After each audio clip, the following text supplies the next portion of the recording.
Greetings ladies and gents, and welcome to today's Reddit Quickie video, taken from the HFY subreddit called Salt and Water, written by the Taco Wombat. The link to the original will be down below, and as always, I hope that you enjoy. High Admiral Kogwath Koglagan of the Million Suns glared at the bridge's view screen. He had sent the most glorious of Emperor's messages to these, Earthlings over 3 cycles ago, and had yet to receive a response. He was instructed to wait 7 more according to the official protocol. Kogoth hated waiting. He was of an older, more conservative school of thought in the Empire, that home worlds of vanquished foes should be glassed, then methodically disassembled to create more fleets for the Empire's endless wars of conquest and honor. This was how it had been done for thousands of years. Kogoth's ancestors had personally destroyed hundreds of such worlds over the ages. But this new emperor, glory to his name and family forevermore, had other ideas. He deemed endless warfare unnecessary. Instead, he decreed that worlds should be allowed to surrender first, with a token offering of water and salt presented to the local fleet's commander, which would be strange enough, except that he also insisted that worlds be given 10 cycles to deliberate. It would seem that the Emperor's family, forevermore, gets farther from the great patriarch himself. They tend to get, softer. Kogoth shook the thought out of his head. It would not do to think of treasonous thoughts while obliterating an enemy world. That was a bad path to travel. Instead, he busied himself with the minutiae of running a 10,000-ship fleet. He swiped through the mining reports on the local homeworld's only moon on his datapad, noting amount of iron and titanium in its composition. He would need those metals for construction materials when he finally was allowed to land on the wretched world, and Kogoth was interrupted by a faint glowing signal pinging on the datapad. He grunted at it and stood, stretching his frame upwards. The new Emperor Forevermore's diplomatic protocol demands that all foes be received with at least a modicum of honor. That meant standing. Kogoth inwardly grunted again, not believing that vanquished foes should receive any honor. They lost. They must pay the price. That is all that they are good for. The fact that these Earthlings, these tiny humans, fought to the last man and woman on each of their fledgling colonies mattered not. But alas, Kogoth was not the Emperor. He sighed, flicking the pinging symbol on his datapad to the screen, and stood up straight, lest one of the Emperor's eyes report that he did not follow this protocol. Rebellious thoughts are not allowed in the Empire. The screen switched from a view of the orbit, smoke trails and fire on the surface visible from even space, to that of a small human, judging from what Kogoth saw of the screen. He would barely reach Kogoth's hip. Data maps on the screen showed the computer's estimation of biological state. He was tired, hungry, and his stress hormones were at a maximum. This is what the humans could offer the Empire. This is their leader, a wretch that wouldn't last a day in the Emperor Forevermore's minds. Kogoth sighed internally, wishing that he could squeeze the man's head between his hands and be done with it all. "Yes," I said. "Omega Protocol 7 is authorized," the human whispered off-screen, translated instantly by the ship's computer. He appeared caught off guard by the response to his ping. He looked up to the screen and smiled, blinking unevenly. The dark bags under his eyes were evidently a sign of extreme exhaustion per the ship's screen monitoring system. His uniform looked cobbled together and dirty. He had patches of unkempt hair and his head, both above and below his face. He appeared to be inhaling smoke from the white cylinder in his mouth. The building he was in appeared to be a darkened bunker. Red alert warnings were flashing in the background, casting red light everywhere.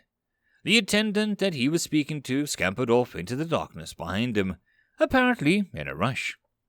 Kogoth was not impressed. Nevertheless, he began his speech per the diplomatic protocol. He trusted the ship would translate his words into whatever mewling gibberish these humans understood. "I am High Admiral Kogoth Kagakhan of the Chosen Honor Fleet. I am an emissary," Kogoth said, stumbling over the unfamiliar word, "of the Million Suns. I bring a single message from our Emperors forevermore. He has decreed that you may become a protectorate of our empire, a servant of the million suns, and allowed to keep your homeworld, this Earth. He growled out this odd, alien-sounding name as the image on the screen. In exchange for the wholesale deconstruction of the remainder of your solar system and all of your previously held colony worlds, you will not be allowed any future colonies. You will not be given permission to leave your system. But you shall live, and your sun shall not be snuffed out. All that we ask is a token offering, that of salt and water, to our emperors evermore. If you do not agree to these terms, your planet will be annihilated from orbit, and your materials of your planet's core will be used to build more fleets for the Empire. As his emissary, I am ready to receive your offer of submission and surrender." Kugoth ended his speech, still standing and looking at an image of the disheveled privative on the screen. The human blinked, flicking his eyes left off-screen, as if reading something that distracted him. What could be more important than deciding whether the world lives or dies? "Ah, yes, hello there. One moment," he said to the human, turning to type something onto the terminal, and then hitting the last key with a flourish. A flash of white and blue light flashed just outside the range of the viewport. He turned back to the screen, smiling again. These humans smile too often for Kugoth's taste. He didn't like a defeated species should be groveling, not smiling. The human began speaking. "I am General Gabriel Killingsmith, most recently the last-ranking commander of Earth's remaining defense forces, which you seem to have defeated rather handily. So I'm running a bit threadbare. My reports indicate your forces have completely leveled most of our capital cities, so we had to figure out who was in charge once you stopped bombing us. You missed most of Switzerland, though, so here I am, 38th in line of succession," the man said, smiling tiredly. Kugoth stared at the little man as he oddly explained his governmental cohesion problems. This is not something that should concern Kugoth, and really, what sort of emperor shows his weakness as a sign of greeting? No wonder their colonies were so small. They obviously couldn't hold on to even basic government together. It also explains why the fleet's losses were at a pittance. "This is none of my concern," Kugoth replied, trying to control his temper. "Are you or are you not the current leader of your species?" "Well, I suppose, yes. I suppose I am, aren't I? King of Earth!" Gabriel laughed, apparently amused by his new title. "There isn't much of Earth left, thanks to you guys, but I guess I'll represent us, sure. Do you understand the terms of your surrender?" Kugoth asked, looking unwavering as the tired, small, annoying human. "Oh, yes, I understand them just fine," replied Gabriel. "And do you accept them as your fate?" "Oh, no, I don't think we will." Activity on Kugoth's bridge stopped momentarily as everyone looked at the screen, not sure what they had heard. Kugoth furrowed his brows. "I do not think you understand the terms then, human. Refusal to offer us tokens of salt and water means that your planet will be annihilated from orbit, and the materials of your planet's core will be used to build more fleets for the Empire." "Yeah, I heard you the first time," Gabriel said, interrupting him. He focused on the cylinder in his mouth and inhaled deep, letting the smoke tickle out of his mouth and the bare nose. Kugoth could not believe what he had just heard. He growled at the little man, working to remember the next steps in the diplomatic protocol. "You do not accept the terms." "I have a question for you, Admiral. Why salt and water?" Gabriel asked. Kugoth paused. "Because it is the Emperor Forevermore's decree." "Yeah, but why?" Kugoth considered this. "It is simply material that every form of life in the galaxy needs to survive on a basic level. In his infinite wisdom, the Emperor Forevermore realizes this, and thus makes it a symbol of submission. That empire is necessary for continued survival." Kugoth hoped the Emperor's eyes were watching, as he thought that was a good and proper answer. "I see," Gabriel said, looking over the left again, nodding just before another burst of blue and white light flashed off to the side. He laughed to himself, shaking his head. "Do you know any chemistry, Admiral?" "The arts and sciences are for other castes, human, not for warriors." Kugoth sneered, gripping the edge of his console to contain his rage. Had the Emperor's patriarch still been alive, Yeah, I got a B- in the academy myself, replied Gabriel. Another functionary ran into view, clutching something, and hurried off-screen to the left. Gabriel reached over and hit a key on his console, and another blue and white light flashed. We have some fine chemists, though, here at CERN. Those eggheads have been doing remarkable research over the last few decades. And funny enough, they have been focused on salt. The red lights in the background of Gabriel's bunker were gone, Kogoth noticed. So was the smoke. As you said, salt is necessary for life. So is water.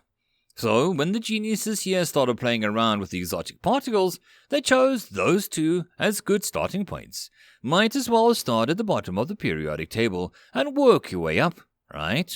Said Gabriel, taking a long pull from the whitened cylinder. He blew smoke out into the air. The humans scurried behind him towards the left. Flashing of the strange lights were happening more often. Human, your time draws short.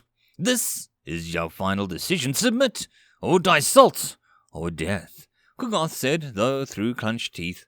He glanced down at his terminal and began punching in a fire authorization. Kogoth didn't notice that Gabriel's uniform looked less dirty than before. So, anyways, Gabriel continued, eventually our scientists started hitting a little salt crystals with supercharged isotopes of uranium at high speeds. Lots of energy, right? So much energy, it turns out, that we accidentally created a tiny hole in the universe. Not really a black hole, you see, but something like a wormhole, a path elsewhere. I wasn't very good at math in the academy either, so sorry if I missed a few details. Kogoth caught several brighter flashes of light as the peripheral vision.